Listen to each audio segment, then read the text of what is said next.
South ఇండియాలోనే biggest sorry store మన Varahi silks మన విజయవాడ ఎంజీ రోడ్లో ప్రారంభం.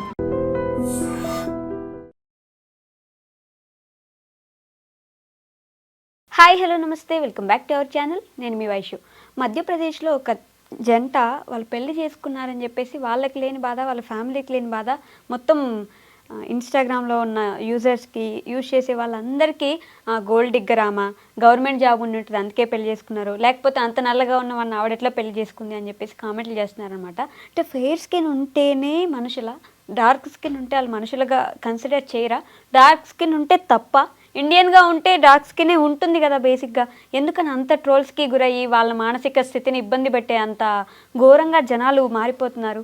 ఈ విషయం గురించి మాట్లాడడానికి ఈరోజు నాతో పాటు రజనీ రమ్మ గారు ఉన్నారు. మేడంతో మాట్లాడదాం. హలో మ్యామ్, నమస్తే. నమస్తే అమ్మా. బాగున్నారా? ఫైన్. ఫెయిర్ స్కిన్ ఉండాలి, తెల్లగా ఉంటేనే మనుషుల మ్యామ్. నల్లగా ఉంటే మనిషిగా కన్సిడర్ చేయరా? నల్లగా ఉన్న వాళ్ళని పెళ్లి చేసుకోకూడదా? వాళ్ళిద్దరూ 15 సంవత్సరాలు ప్రేమించుకొని ఇంట్లో ఒప్పించుకొని పెళ్లి చేసుకున్నారు. కానీ ఆయన నల్లగా ఉన్నాడు, ఈవిడ కొంచెం కలర్ ఉంది అంతే. ఆవిడ గోల్డ్ డిగ్గరు, ఆయనకి గవర్నమెంట్ జాబ్ ఉంది అందుకే చేసుకుంది. లేకపోతే అంత నల్లటోడిని అసలు ఎలా చేసుకుంటారు, అసలు అలాంటి వాడికి పిల్లని ఎవరు ఇస్తారన్నట్టు కామెంట్లు చేసి వాళ్ళిద్దరిని బాగా ఇబ్బంది పెట్టి బాధ పెట్టేశారు. ఎందుకు మ్యామ్ అలా? అంటే వై నల్లగా ఉంటే ఏంటి తప్పు? అదే వీళ్ళకి ఏంటంటే మనుషులు పై పై మెరుగులకి చూసి అట్రాక్ట్ అయిపోయే నేచర్ ఇంకా పోలేదు. కరెక్ట్. ఇప్పుడు మనకి సమాజంలో ఎన్నో రకాల మార్పులు జరుగుతూ వస్తున్నాయని అన్ని విషయాల్లో కూడా. ఇందులో ఎందుకు మార్పు రాదు అంటే అన్ని అడ్వాన్స్ టెక్నాలజీని ఎగిరి మరీ పట్టుకుంటారు. ఏదో సిగరెట్లు కాల్చేస్తారు, మందు తాగుతారు అమ్మాయిలు కూడా. అంటే ఇలాంటి వాటికి అడ్వాన్స్లో ఉంటున్నారు కానీ ఆలోచనలో ఎక్కడ అడ్వాన్స్ లేదు. అంటే అబ్బాయిలైనా సరే, పెద్దవాళ్ళైనా సరే, చిన్నవాళ్ళైనా సరే, అబ్బో మేము అంత మారిపోయాం, మా ఇంట్లో బ్రహ్మాండంగా న్యూ టెక్నాలజీతో ఇల్లు కట్టుకున్నాము, అది కొత్తగా ఇప్పుడు ఫారిన్ టెక్నాలజీతో వస్తుంది, అదేదో వస్తువు మేము కొని ఇంట్లో పెట్టుకున్నాము, మా సోఫా సెట్ ఫలానా దాంతో చేశారు, మేము అక్కడి నుంచి ఇంపోర్ట్ చేసుకున్నాము. అంటే మేము కాలానుగుణంగా చాలా అడ్వాన్స్గా ముందుకెళ్ళిపోతున్నాము అన్నట్లు మాట్లాడతారు. కరెక్ట్. ఇవన్నీ శాశ్వతం ఏమీ కాదు. ఒక మనిషి బాధపడ్డా, ఒక మనిషి సంతోషంగా సంతృప్తిగా ఉన్నాడా అనేది మనిషి చివరి దశ చెప్తుంది. చనిపోయే ముందు మనిషి కొంతమంది కొన్ని బాధలతో చనిపోతారు, కొంతమంది సంతోషంగా చనిపోతారు, కొంతమంది తృప్తిగా చనిపోతారు. అంటే ఇది కదా మనిషికి కావాల్సింది కదా.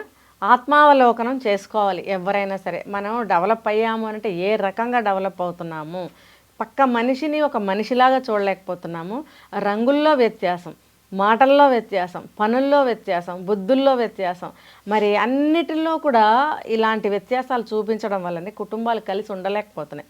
అరే ఎక్కడో మధ్యప్రదేశ్లో ఎవరో పెళ్లి చేసుకున్నారు, ఇక్కడ వీళ్ళకి ఎవరికైనా దురదా, లేకపోతే ఇదేమైనా నేషనల్ ప్రాబ్లమా, లేకపోతే ఎవరైతే ట్రోల్ చేస్తున్నారో కామెంట్ చేస్తున్నారో ఇది వాళ్ళ ఇంటి సమస్య కాదు కదా. ఇప్పుడు నల్లగా ఉంటే ఏమవుతుంది? ఇప్పుడు దీనికి ప్రతి ఒక్కళ్ళు ఇలానే ప్రశ్నించవచ్చు నాలాగానే, నల్లగా ఉంటే ఏమవుతుంది? అది కాదు. ఇప్పుడు ఈ చర్మం కొద్దిగా లేచింది అని అంటే లోపల నుంచి రెడ్ కలర్లోనే బ్లడ్ వస్తుంది కదా. ఇది మనిషిని మనిషిగా, మనసుని మనసుతో చూడగలిగినప్పుడు ఇవేమీ కనపడవు. నల్లగా ఉన్నంత మాత్రాన హీఈస్ వెల్ ఎడ్యుకేటెడ్. ఇప్పుడు ఎవరైతే కామెంట్ చేశారో వాళ్ళందరికంటే తను వెల్ ఎడ్యుకేటెడ్, బాగా ప్రేమించుకున్నారు, వాళ్ళ ఫ్యామిలీకి ఇబ్బంది లేదు. అసలు నల్లగా ఉంటే ప్రాబ్లం ఏంటి? వాళ్ళ ఫ్యామిలీకైనా వీళ్ళ ఫ్యామిలీ వాళ్ళకి కనుల పండగ చేయట్లేదు అనమాట. ఒక పెళ్లికి వెళ్ళామంటే ఆహా భోజనం బ్రహ్మాండంగా పెట్టారు, అబ్బా పెళ్లి కొడుకు బాగున్నాడు, పెళ్లి కూతురు బాగుంది అని చెప్పుకుంటేనే అది సక్సెస్ అయినట్టు వాళ్ళ ఆలోచన ఏమో బహుశా. అంటే పెళ్లి కూతురు నల్లగా ఉన్నా, పెళ్లి కొడుకు నల్లగా ఉన్నా, భోజనంలో 2 తగ్గినా ఆ పెళ్లి సరిగ్గా అవనట్టు లెక్క.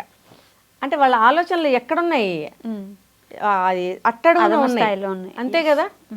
ఇప్పుడు వాళ్ళకి ఉన్న దాంట్లో ఒక మంది 100 రకాలు పెడతారు, కొంతమంది 50 రకాలు పెడతారు, కొంతమంది 10-15 పెడతారు. అయినంత మాత్రాన ఏముంది, వచ్చిన వాళ్ళకి తృప్తిగా భోజనం పెట్టి పంపిస్తారు కదా. అందరు కోటీశ్వర్లే ఉండరు అనే జ్ఞానం ఉండదా? ఉంటుంది కదా. ఉన్నప్పుడు ఇలా ఎందుకు అనుకుంటారు అని అంటే ఆ పైశాచికత్వం.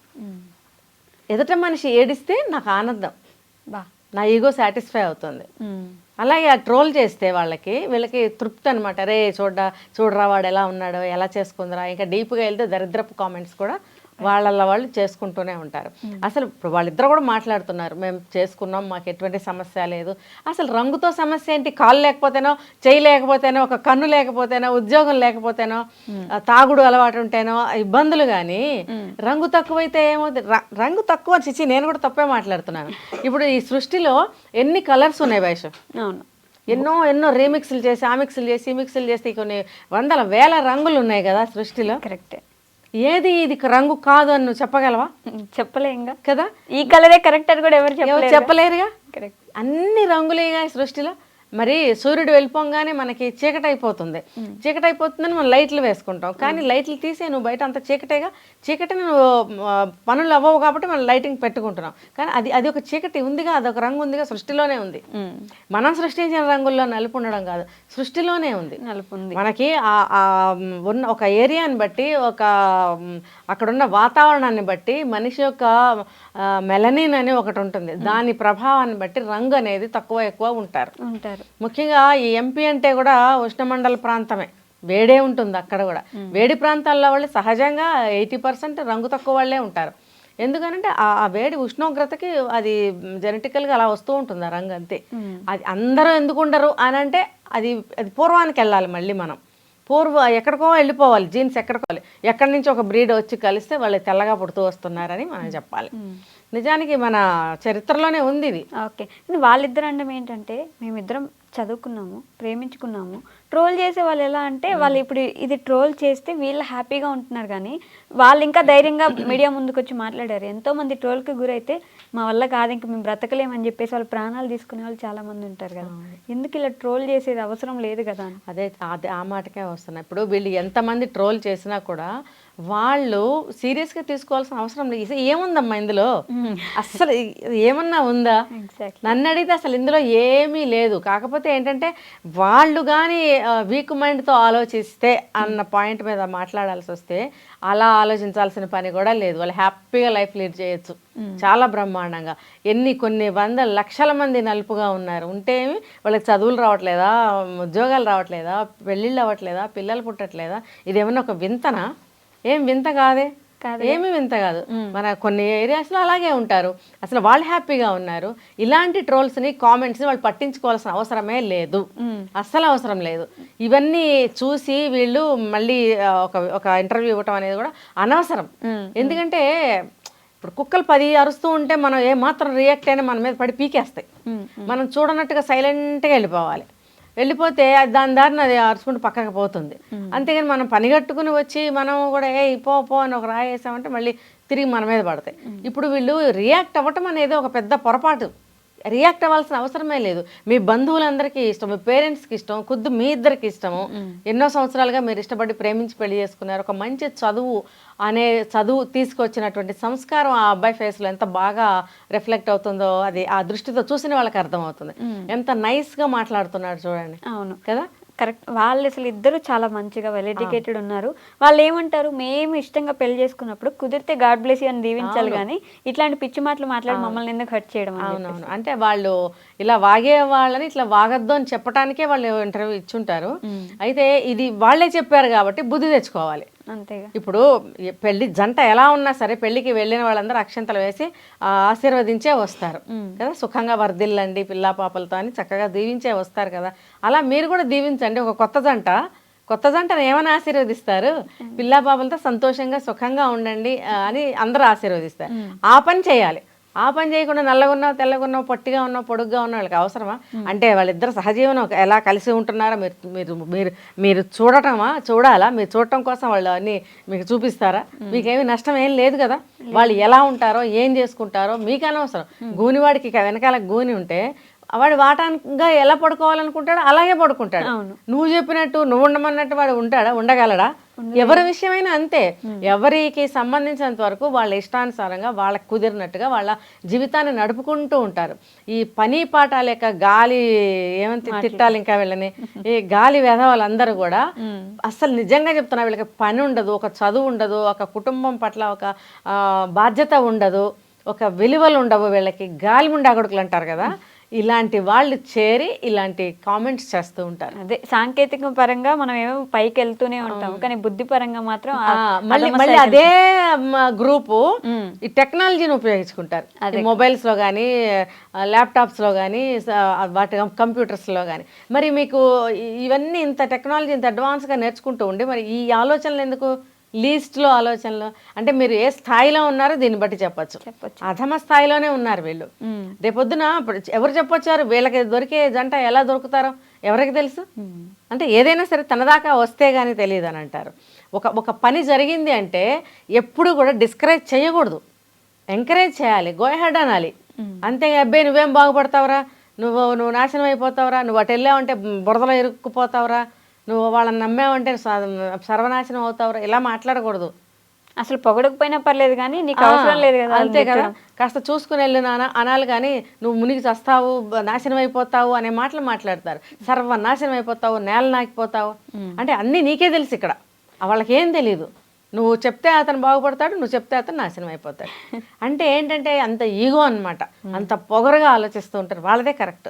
అంటే వాళ్ళు చెప్పినట్టే సమాజం ఉంటుందా? ఏం అవసరం లేదు. చూడండి ఆయనలారా, మీ పనులు మీరు చేసుకోండి, మీ భవిష్యత్తు మీరు చూసుకోండి. చిన్నవాళ్ళైనా పెద్దవాళ్ళైనా మీ పనులు మీరు చూసుకోండి. ఎవరు ఎలా పెళ్లి చేసుకున్నారు, ఎలా కాపురం చేశారు, వాళ్ళ పిల్లలు ఎలా పుట్టారు, ఇవన్నీ మీకు అవసరమా?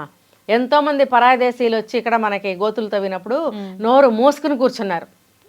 వాళ్ళు ఏం చేస్తున్నారు అని ఏమంటారు ఒక సిటిజన్గా ఎవరి బాధ్యతైనా నిర్వర్తించారా?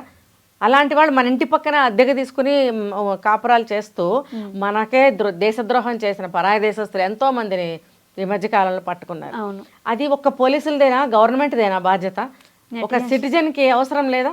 మన ఇంటి పక్కన ఎవరు వచ్చారు, ఏ ఊరు వాళ్ళు, ఏ పని మీద వచ్చారు, అసలు ఏ ఉద్యోగం చేస్తాడు, వాళ్ళ ఆల్చాలు ఎట్లా ఉంది, వాళ్ళ పోకడ ఎట్లా ఉంది, అన్ని చూడాల్సిన బాధ్యత ఉండదా? కొత్త మనిషి వస్తే పోలీసులు చూసుకుంటారులే, గవర్నమెంట్ చూసుకుంటారు, మనమేమో ఇలాంటి వాళ్ళ మీద పడిపోదాం.